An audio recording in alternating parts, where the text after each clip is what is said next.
Hello दोस्तों, नवल पाठशाला में आपका फिर से स्वागत है।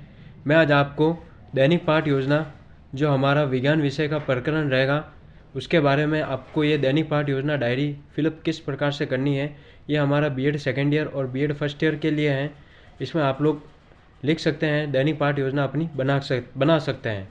तो इसमें आपको सर्वप्रथम दिनांक लिखनी है, फिर आपको विद्यालय का नाम लिखना है, फिर आपको कक्षा लिखनी है, फिर आपको कालांश बताना है, फिर आपको समय बताना है 40 मिनट, फिर आपको इकाई के बारे में नाम लिखना है, फिर आपको विषय लिखना है विज्ञान, फिर आपको पाठ क्रमांक लगाते हुए आगे बढ़ जाना है। आगे आप लोग पाठ्य प्रकरण लिखेंगे। पाठ्य प्रकरण का नाम रहेगा मृदा में पोषकों की पूर्ति। तो ये हमारा प्रकरण रहेगा जिसमें आपको इसके बारे में लिखना है। तो सर्वप्रथम हम टेबल ड्रॉ करेंगे और टेबल ड्रॉ करने के बाद हम एक तरफ उद्देश्य लिखेंगे और दूसरी तरफ अपेक्षित व्यवहारगत परिवर्तन लिखेंगे। आपको अपनी दैनिक पाठ योजना वाली डायरी इसी प्रकार से फिलअप करनी है जिस प्रकार से मैंने की है। आप लोग देख सकते हैं कि इसमें सर्वप्रथम आपको पहला उद्देश्य लिखना है, जिसमें हम उद्देश्य सर्वप्रथम पहला लिखेंगे सामान्य उद्देश्य। तो इसमें आप लोग लिखेंगे विद्यार्थी विज्ञान से होने वाले लाभों से अवगत हो सकेंगे। यह आपको अपेक्षित व्यवहारगत परिवर्तन में लिखना है।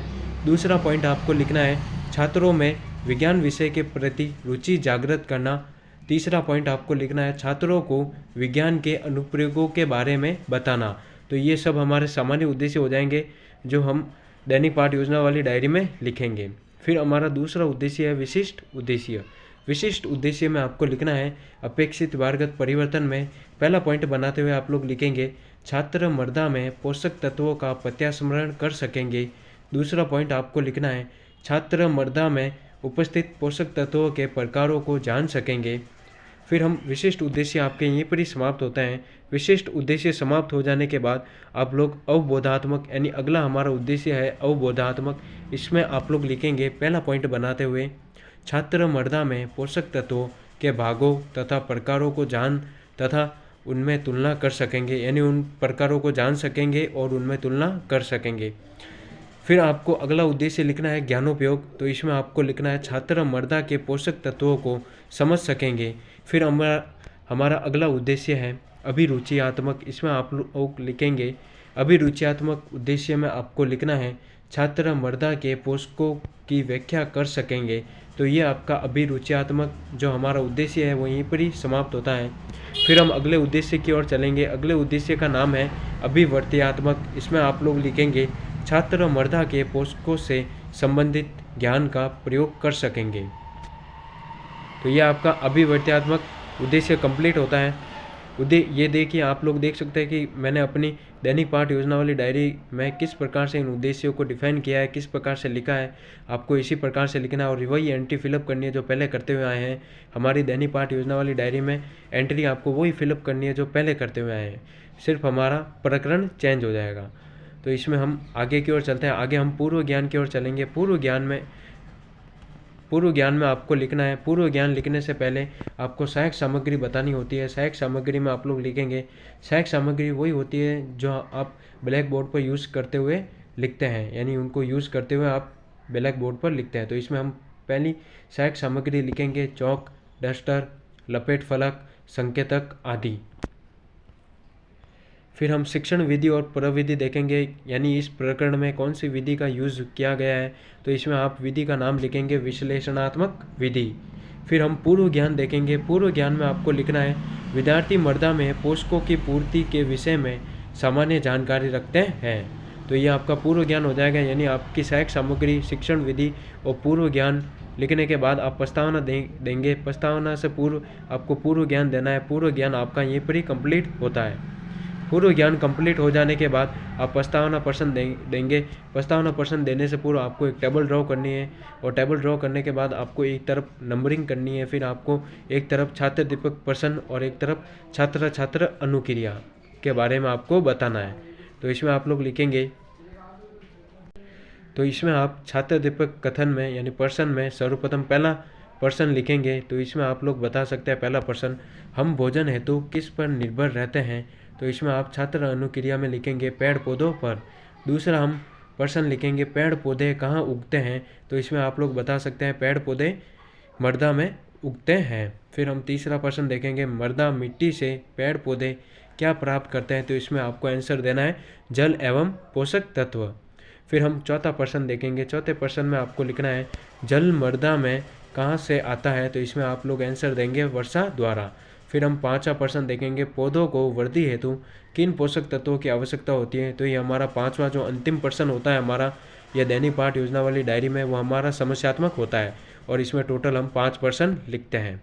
5 प्रश्न लिख जाने के बाद यानी आपका प्रस्तावना प्रश्न समाप्त हो जाने के बाद आप उद्देश्य कथन देंगे इस प्रकरण से रिलेटेड।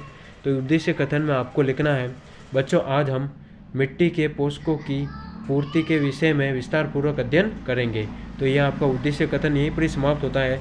उद्देश्य कथन समाप्त हो जाने के बाद आप लोग प्रस्तुतिकरण देंगे। प्रस्तुतिकरण में आपको सर्वप्रथम एक टेबल ड्रॉ करनी है। टेबल ड्रॉ करने के बाद आपको एक तरफ अध्यापन बिंदु लिखना है, फिर छात्र छात्र दीपक क्रियाएँ बतानी है, फिर आपको छात्र छात्र क्रियाएँ बतानी है और फिर श्यामपट सारांश बताना है। तो इसमें आप लोग सर्वप्रथम वही प्रोसेस फॉलो करेंगे जो हम पिछली दैनिक पाठ योजना वाली कक्षाओं में करते हुए आए हैं। सर्वप्रथम आपको विकासात्मक प्रश्न लिखना है। तो विकासात्मक प्रश्न में हमारा पहला प्रश्न होगा खेतों से फसलें कौन उगाता है, तो इसमें आपको आंसर देना है किसान। दूसरा हम प्रश्न देखेंगे किसानों द्वारा पादपों की अच्छी वृद्धि हेतु उनमें क्या मिलाता है, तो इसमें आपको आंसर देना है खाद एवं उर्वरक। फिर हम तीसरा प्रश्न देखेंगे उर्वरक एवं खाद से कौन से पोषक तत्व पौधों को प्राप्त होते हैं, तो ये हमारा तीसरा प्रश्न है जो समस्यात्मक हो जाएगा। तो आपके विकासात्मक प्रश्न 3 है जो वहीं पर ही समाप्त होता है। विकासात्मक प्रश्न समाप्त हो जाने के बाद हम पहला शिक्षण बिंदु लगाते हुए हम छात्र दीपक क्रियाएं देखेंगे यानी छात्र दीपक कथन देखेंगे। तो इसमें हम पहला शिक्षण बिंदु लगाएंगे मृदा में पोषक तत्वों की पूर्ति।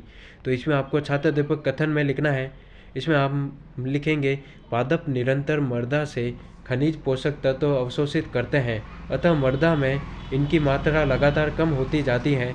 उर्वरक एवं खाद में नाइट्रोजन, पोटेशियम, फास्फोरस जैसे पोषक तत्व होते हैं। पादपों द्वारा लगातार उपयोग किए जाने के कारण मृदा में इनकी मात्रा धीरे धीरे कम हो जाती है। तो ये आप छात्र दीपक कथन दे देंगे। छात्र दीपक कथन देने के बाद आप छात्र क्रिया में लिखेंगे छात्र छात्रा ध्यानपूर्वक सुनते हैं एवं समझते हैं। और छात्र क्रिया के आगे हम श्यामपट सार देंगे। श्यामपट सार आपको ब्लैक चार्ट पेपर पर देना है। जिस प्रकार से मैंने दिया है आपको इसी प्रकार से ब्लैक चार्ट पेपर पर श्यामपट सार देना है। तो इसमें आप लोग लिखेंगे पादप निरंतर मृदा से खनिज पोषक तत्व अवशोषित करते हैं। उर्वरक खाद में नाइट्रोजन, पोटेशियम, फास्फोरस जैसे पोषक तत्व होते हैं। इसमें पोषक तत्वों के बारे में आपको बताया गया है। फिर हम इससे रिलेटेड यानी आपने जो छात्र दीपक कथन दिए उससे रिलेटेड हम नीचे बोध प्रश्न देंगे। बोध प्रश्न में आपको लिखना है पहला हमारा बोध प्रश्न है उर्वरक व खाद से क्या प्राप्त होते हैं, तो इसमें आप लोग लिखेंगे पोषक तत्व। दूसरा हम बोध प्रश्न लिखेंगे उर्वरक में कौन से पोषक तत्व होते हैं, तो इसमें आपको आंसर लिखना है नाइट्रोजन एवं पोटेशियम। तो ये आपके बोध प्रश्न हो जाएंगे 2। बोध प्रश्न समाप्त हो जाने के बाद हम अगला वही प्रोसेस फॉलो करेंगे जो हम करते हुए आए हैं, यानी हमारा दूसरा शिक्षण बिंदु में हम सर्वप्रथम विकासात्मक प्रश्न लिखेंगे। तो इसमें हमारा पहला विकासात्मक प्रश्न होगा, तो इसमें हम पहला प्रश्न लिखेंगे विकासात्मक प्रश्न में प्रोटीन बनाने हेतु किस पोषक तत्व की आवश्यकता होती है, तो इसमें आप लोग आंसर लिखेंगे छात्र क्रिया में नाइट्रोजन। दूसरा हमारा प्रश्न है नाइट्रोजन को पौधे जिससे प्राप्त करते हैं, यानी नाइट्रोजन को पौधे किससे प्राप्त करते हैं, तो इसमें आप लोग आंसर लिखेंगे मिट्टी से। तीसरा प्रश्न हमारा है तीसरा हमारा विकासात्मक प्रश्न है मृदा में किस जीवाणु द्वारा नाइट्रोजन की आपूर्ति की जाती है, तो इसमें आप लोग बताएंगे आंसर समस्यात्मक। यानी आपको विकासात्मक प्रश्न में 3 प्रश्न देना है। तीसरा हमारा समस्यात्मक प्रश्न होता है। फिर हम दूसरा शिक्षण बिंदु देखेंगे, यानी दूसरे शिक्षण बिंदु से रिलेटेड हम विकासात्मक प्रश्न देख लिए हैं। फिर हम इससे रिलेटेड छात्र दीपक कथन देखेंगे। तो इसमें हमारा दूसरा शिक्षण बिंदु है जीवाणुओं द्वारा पोषक तत्वों की पूर्ति। तो इसमें हम छात्र दीपक कथन देखेंगे। इसमें आपको लिखना है वायु में उपस्थित नाइट्रोजन पादपों द्वारा उपयोग में नहीं लाई जाती है। पौधे नाइट्रोजन को विलेय रूप में ही उपयोग करने में समर्थ होते हैं। राइबोजियम जीवाणु वायुमंडलीय नाइट्रोजन को विलेय पदार्थों में परिवर्तन पर पौधों में कर देते हैं। जीवाणु फलीदार पादपों व दालों वाले पादपों की जड़ों में पाया जाता है। तो ये आपके छात्राध्यापक कथन हो जाएंगे। छात्राध्यापक कथन देने के बाद हम आगे की तरफ छात्राध्यापक क्रियाएं देंगे। तो इसमें आपको लिखना है छात्र छात्राएं ध्यानपूर्वक सुनेंगे और हम समझेंगे। तो इसमें आपको फिर आगे श्यामपट सार देना है। श्यामपट सार में आप लोग लिखेंगे, श्यामपट सार में आपको बताना है वायु में उपस्थित नाइट्रोजन पादपों द्वारा उपयोग में नहीं लाई जाती है, राइबोजियम जीवाणु द्वारा नाइट्रोजन पौधों को प्राप्त होती है। तो ये आपका श्यामपट सार हो जाएगा।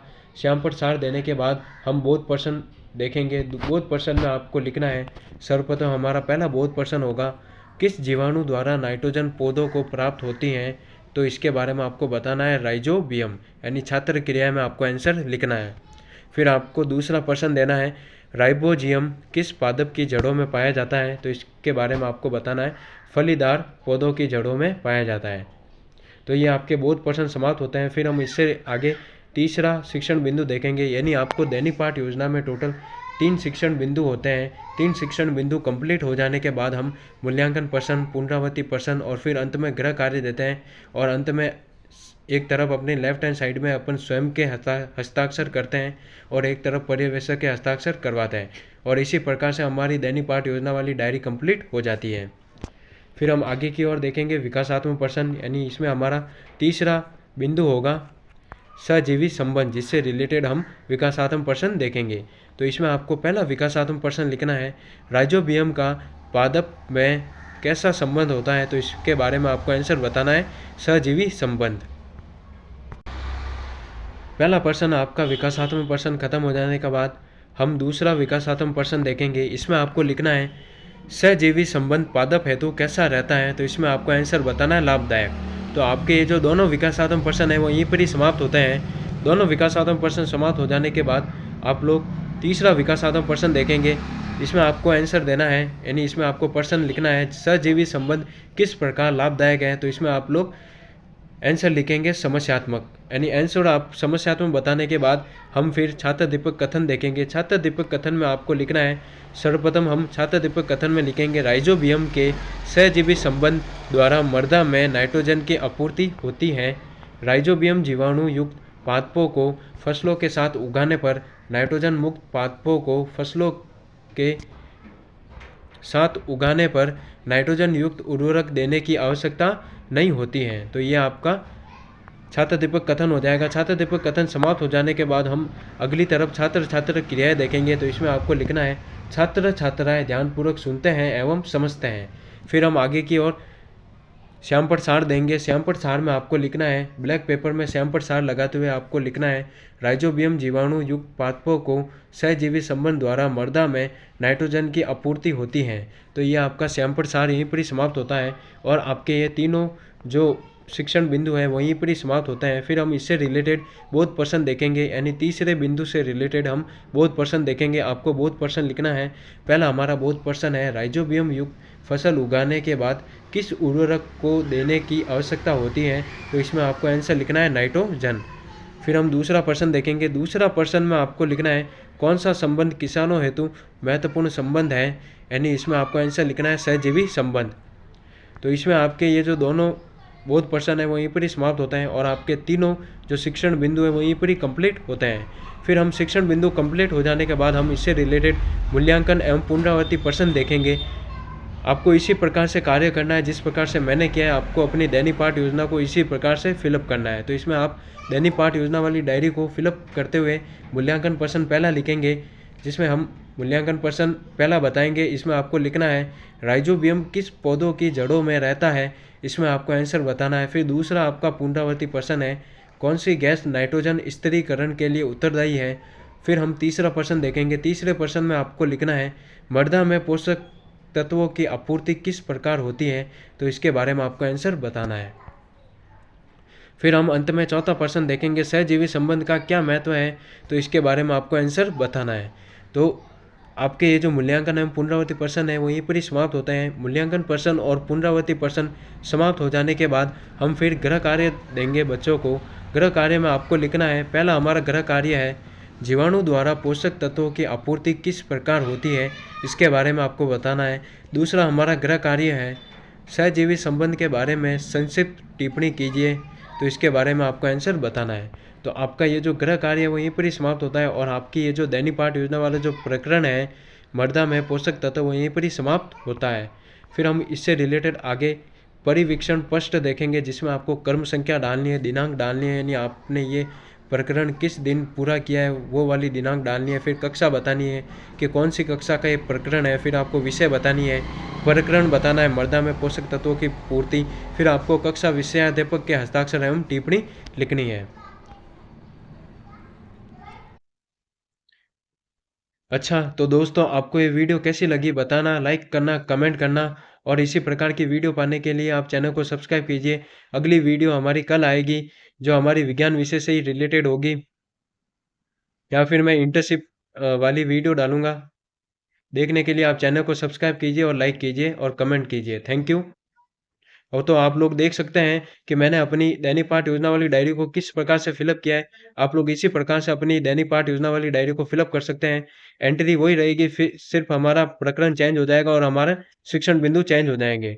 तो इसमें आपको वही एंट्री फिलअप करनी है जो पहले करते हुए आए हैं। ये हमारी दैनिक पाठ योजना वाला जो प्रकरण है जो आज विज्ञान विषय का रहा है, इसमें आपको मृदा में पोषकों की पूर्ति के बारे में बताया गया है।